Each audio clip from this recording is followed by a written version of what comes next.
Aaron also wants to know what's your thoughts on theosis is.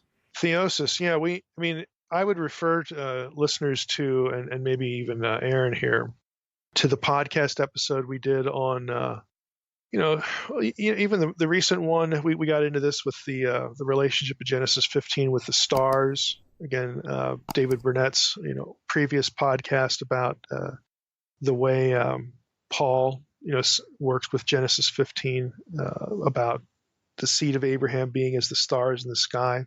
Since stars were conceived of as divinities or divine beings, or there was some connection there. Again, the opinion actually varied. There was a spectrum of opinion, in other words. But since that's the case, it suggests that part of the covenantal promise was to have the seed of Abraham made divine. Okay, and that's theosis. And that evangelicals typically use the word glorification instead of theosis. Theosis tends to be a term that's associated with Eastern Orthodoxy, but generally the subject matter is about the same thing. It's about the believer's destiny to be made like Christ. What that actually means. It's not like we're going to become little Yahwehs, but we're going to become as much like Jesus as we can, and still be human, still be contingent beings. So what does that all involve? So we did an episode about the resurrection body with David Burnett.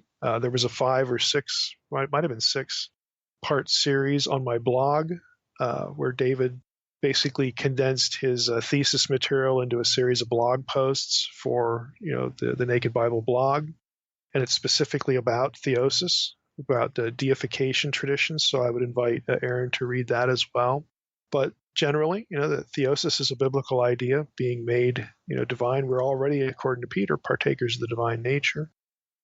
So that's a process of sanctification that will result, again, in glorification or deification or theosis. Again, it doesn't really matter what term you use.